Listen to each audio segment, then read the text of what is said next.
ಉತ್ತರ ಕನ್ನಡ ಜಿಲ್ಲೆಯ ಬಹುದಶಕಗಳ multi speciality ಆಸ್ಪತ್ರೆ ವಿಚಾರವಾಗಿ ಸಾಮಾಜಿಕ ಹೋರಾಟಗಾರ ಹಾಗೂ ಬಿಜೆಪಿ ರೈತ ಮೋರ್ಚಾದ ಉಪಾಧ್ಯಕ್ಷ ಅನಂತಮೂರ್ತಿ ಹೆಗಡೆ ರಾಜ್ಯ ಸರ್ಕಾರದ ವಿರುದ್ಧ ವಾಗ್ದಾಳಿ ನಡೆಸಿದ್ದಾರೆ. ಆಸ್ಪತ್ರೆ ವಿಚಾರವಾಗಿ ಮಂಕಾಳ ವೈದ್ಯರ ಕಚೇರಿ ಎದುರೇ ಉಪವಾಸ ಕೂರುವುದಾಗಿ ಎಚ್ಚರಿಕೆಯನ್ನು ನೀಡಿದ್ದಾರೆ. ರಾಜ್ಯದಲ್ಲಿ ಅತಿದೊಡ್ಡ ಭೌಗೋಳಿಕ ಹಿನ್ನೆಲೆ ಹೊಂದಿರುವ ನಮ್ಮ ಉತ್ತರ ಕನ್ನಡ ಜಿಲ್ಲೆಯಲ್ಲಿ ಮಲ್ಟಿ ಸ್ಪೆಷಾಲಿಟಿ ಆಸ್ಪತ್ರೆ ಇಲ್ಲದೆ ಪ್ರತಿನಿತ್ಯ ಸಾಕಷ್ಟು ಜನರು ಅಪಘಾತ ಇನ್ನಿತರ ಘಟನೆಗಳ ವೇಳೆ ಸೂಕ್ತ ಚಿಕಿತ್ಸೆ ಇಲ್ಲದೆ ಸಾವನ್ನಪ್ಪುತ್ತಿದ್ದಾರೆ. ಬಹುದಶಕಗಳಿಂದ ಉತ್ತರ ಕನ್ನಡಿಗರ ಆಸ್ಪತ್ರೆ ಕನಸು ನನಸಾಗದೆ ಉಳಿದಿದೆ. ಆದರೆ ಜಿಲ್ಲೆಯ ಜನರ ಧ್ವನಿಯಾಗಿ ಹೋರಾಟ ನಡೆಸುತ್ತಿರುವ ಅನಂತಮೂರ್ತಿ ಹೆಗಡೆ ಮತ್ತೊಮ್ಮೆ ಸರ್ಕಾರದ ವಿರುದ್ಧ ಗುಡುಗಿದ್ದಾರೆ.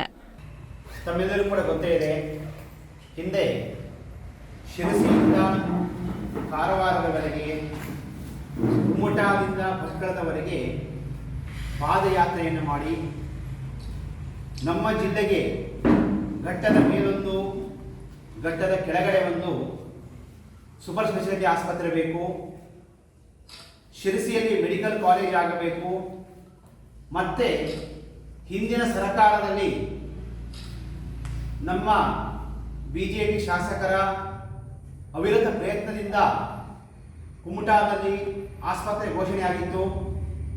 ಅದಕ್ಕೆ ಬಜೆಟ್ನಲ್ಲಿ ಅನುದಾನವನ್ನು ಬಿಡುಗಡೆ ಮಾಡಬೇಕು ಅಂತ ಹೇಳಿ ಸತತವಾಗಿ ಹೋರಾಟವನ್ನು ಮಾಡಿ ತಮಗೆ ಗೊತ್ತೇ ಇದೆ. ಕಾಂಗ್ರೆಸ್ ಸರ್ಕಾರಕ್ಕೆ ಜನರ ಸಾವು ಅನ್ನುವಂಥದ್ದು ತಮಾಷೆ ವಿಷಯ ಆಗಿದೆ. ಶಿರಸಿಯ ಪತ್ರಿಕಾ ಭವನದಲ್ಲಿ ಮಾಧ್ಯಮಗೋಷ್ಠಿ ನಡೆಸಿ ಮಾತನಾಡಿದ ಅನಂತಮೂರ್ತಿ ಹೆಗಡೆ, ಕಾಂಗ್ರೆಸ್ ಸರ್ಕಾರಕ್ಕೆ ಜನರ ಸಾವು ತಮಾಷೆ ವಿಷಯವಾಗಿದೆ. ಹಿಂದಿನ ವಿಧಾನಸಭಾ ಚುನಾವಣೆ ಸಮಯದಲ್ಲಿ ಡಿಸಿಎಂ ಡಿಕೆ ಶಿವಕುಮಾರ್ ಕುಮಟಾಕ್ಕೆ ಬಂದು ಆಸ್ಪತ್ರೆ ಮತ್ತು ಮೆಡಿಕಲ್ ಕಾಲೇಜು ಮಾಡುತ್ತೇವೆ ಎಂದಿದ್ರು. ಹಾಗೆ ಲೋಕಸಭಾ ಚುನಾವಣೆ ವೇಳೆಯೂ ಬಂದು ಹೇಳಿದ್ರು. ಈಗ ಅದರ ಸುದ್ದಿನೇ ಇಲ್ಲ. ಕಾಂಗ್ರೆಸ್ ಸರ್ಕಾರಕ್ಕೆ ಮನುಷ್ಯತ್ವ ಇಲ್ಲ ಎಂದು ನಮಗೆ ಗೊತ್ತಾಯಿತು ಎಂದು ವಾಗ್ದಾಳಿ ನಡೆಸಿದ್ರು. ಇಲೆಕ್ಷನ್ ಬಂದಾಗ ಎಲ್ಲರೂ ಮಾತನಾಡುವಂಥದ್ದು, ಮಂಕಾಳ ವೈದ್ಯರಿರ್ಬೋದು, ನಮ್ಮ MLA ಗಳಿರ್ಬೋದು, ಪ್ರತಿಯೊಬ್ಬರು ಕೂಡ ಸೂಪರ್ ಸ್ಪೆಷಾಲಿಟಿ ಆಸ್ಪತ್ರೆ ಅನ್ನುವಂಥದ್ದು ಹೇಳ್ತಾರೆ. ಇಲೆಕ್ಷನ್ ಮುಗಿದ ಮೇಲೆ ಅದ್ರ ಬಗ್ಗೆ ಸುದ್ದಿನೇ ಇಲ್ಲ. ಸನ್ಮಾನ್ಯ DK ಶಿವಕುಮಾರ್ ಅವರು ಹಿಂದೆ ವಿಧಾನಸಭಾ ಇಲೆಕ್ಷನ್ಗಿಂತ ಮುಂಚೆ ಬಂದರು, ಕುಮಟಾಕ್ಕೆ ಬಂದು ಹೇಳಿದ್ರು, ನಾವು ಇಲೆಕ್ಷನ್ ಆದ ಮೇಲೆ ನಮ್ಮ ಸರ್ಕಾರ ಬಂದರೆ ನಾವು ಸೂಪರ್ ಸ್ಪೆಷಾಲಿಟಿ ಆಸ್ಪತ್ರೆಯನ್ನು ಮಾಡ್ತೇವೆ ಅಂತ ಹೇಳಿದ್ರು. ಅದರ ಬಗ್ಗೆ ಆಮೇಲೆ ಅವರಿಗೆ ಗಮನವೇ ಇಲ್ಲ.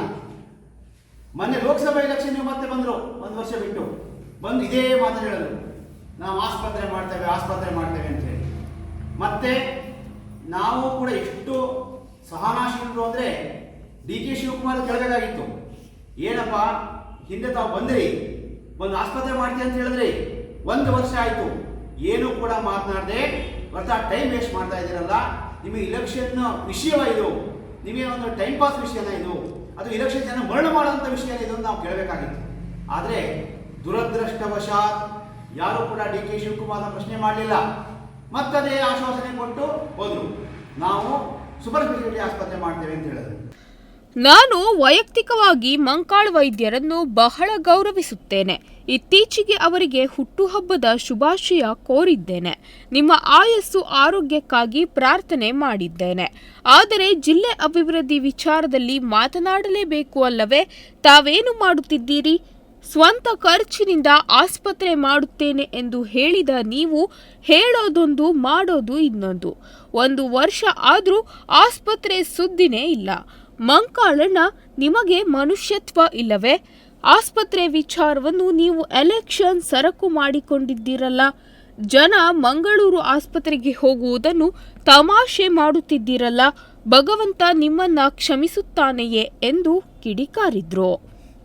ಹಿಂದೆ ಮಂಕಾಳ ವೈದ್ಯರೇ, ತಾವೇನಂದ್ರಿ, ನಾನು ಗೆದ್ದ ಮೇಲೆ ಸರ್ಕಾರದಿಂದ ತಕ್ಷಣಕ್ಕೆ ನಾನು ಆಸ್ಪತ್ರೆ ಮಾಡ್ತೇನೆ ಅಂತ ಹೇಳಿದ್ರಿ.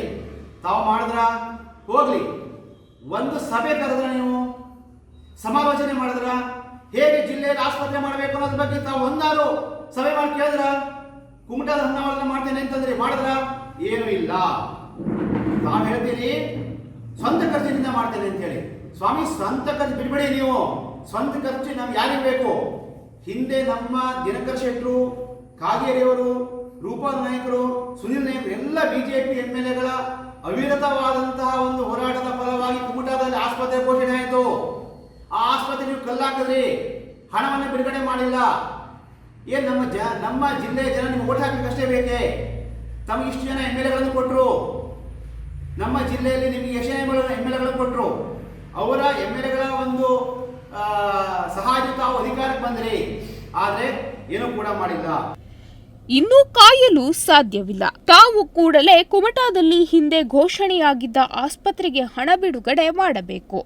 ಶಿರಸಿಯಲ್ಲಿ ಮೆಡಿಕಲ್ ಕಾಲೇಜು ಮತ್ತು ಸೂಪರ್ ಸ್ಪೆಷಾಲಿಟಿ ಆಸ್ಪತ್ರೆ, ಟ್ರಾಮಾ ಸೆಂಟರ್ ಘೋಷಣೆಯಾಗಬೇಕು. ಅದಕ್ಕಾಗಿ ಸಮಿತಿ ರಚನೆ ಮಾಡಿ. ಇನ್ನು 45 ದಿನ ಸಮಯ ನೀಡುತ್ತೇನೆ. ತಾವೇನು ಮಾಡಿಲ್ಲ ಅಂದರೆ ಉಪವಾಸ ಸತ್ಯಾಗ್ರಹ ನಿಮ್ಮ ಕಚೇರಿ ಮುಂದೆ ಮಾಡುತ್ತೇನೆ. ನನ್ನ ಜೀವ ಹೋದರೂ ಪರವಾಗಿಲ್ಲ. ಒಳ್ಳೆ ಆಸ್ಪತ್ರೆ ಜಿಲ್ಲೆಗೆ ಆಗಲೇಬೇಕು ಎಂದು ಹೇಳಿದ್ರು. ಇಂಥ ಯೋಜನೆಗಳನ್ನು ಮಾಡಿ ಜನಕ್ಕೆ ಮರಳು ಮಾಡುವಂತ ಕೆಲಸ ಮಾಡ್ತಾ ಇದ್ದೀರಿ. ಯಾವುದೇ ರೀತಿಯ ಅಭಿವೃದ್ಧಿ ಆಗುವಂತಹ, ಜನಕ್ಕೆ ಅನುಕೂಲ ಆಗುವಂತಹ ಯಾವ ಯೋಜನೆಯನ್ನು ಕೂಡ ತಾವು ಮಾಡ್ತಾ ಇಲ್ಲ. ದಯವಿಟ್ಟು ಇದನ್ನು ನೋಡಿ ನಾವು ಸುಮ್ಮನೆ ಸಾಧ್ಯ ಇಲ್ಲ. ಆದಷ್ಟು ಬೇಗ ತಾವು ಇದಕ್ಕೆ ಒಂದು ಸಭೆಯನ್ನು ಕರೆದು ಸರಿಯಾದ ರೀತಿಯ ಸ್ಪಂದನೆ ಮಾಡಬೇಕು ಅಂತ ಕೇಳ್ಕೊಳ್ತಾ ಇದ್ದೇನೆ. ಇದಾಗಿಲ್ಲ ಅಂದ್ರೆ 45 ದಿವಸಗಳ ಕಾಲ ನಾವು ಸಮಯ ಕೊಡ್ತಾ ಇದ್ದೇವೆ. ತಾವು ಮಾಡಿಲ್ಲ ಅಂತಂದ್ರೆ ನಾವು ಉಪವಾಸ ಸತ್ಯಾಗ್ರಹ ನಿಮ್ಮ ಆಫೀಸ್ ಮುಂದ್ಗಡೆ ಬಂದು ಮಾಡ್ತೇವೆ ಅಂತ ಹೇಳಲಿಕ್ಕೆ ಇಚ್ಛೆ ಪಡ್ತೇನೆ. ಈಗ ನಮ್ಮ ಮಂಡಲಾಧ್ಯಕ್ಷರಾದಂತಹ ಉಷಾ ಹೆಗಡೆ ಮಾತನಾಡಲು ಕೇಳ್ಕೊಳ್ತೇನೆ. ಪತ್ರಿಕಾಗೋಷ್ಠಿಯಲ್ಲಿ ಬಿಜೆಪಿ ರಾಜ್ಯ ಕಾರ್ಯಕಾರಿ ಸದಸ್ಯೆ ರೇಖಾ ಹೆಗಡೆ, ಜಿಲ್ಲಾ ಪ್ರಧಾನ ಕಾರ್ಯದರ್ಶಿ ಉಷಾ ಹೆಗಡೆ, ಜಿಲ್ಲಾ ಪಂಚಾಯತ್ ಮಾಜಿ ಸದಸ್ಯೆ ಶೋಭಾ ನಾಯ್ಕ್, ಶಿರಸಿ ನಗರ ಪ್ರಾಧಿಕಾರದ ಮಾಜಿ ಅಧ್ಯಕ್ಷ ನಂದನ್ ಸಾಗರ್, ಜನಧ್ವನಿ ಸಂಘಟನೆ ಜಿಲ್ಲಾಧ್ಯಕ್ಷ ಉಮೇಶ್ ಹರಿಕಾಂತ್ ಮೊದಲಾದವರು ಉಪಸ್ಥಿತರಿದ್ದರು. Nudisiri news desk, Honnavar.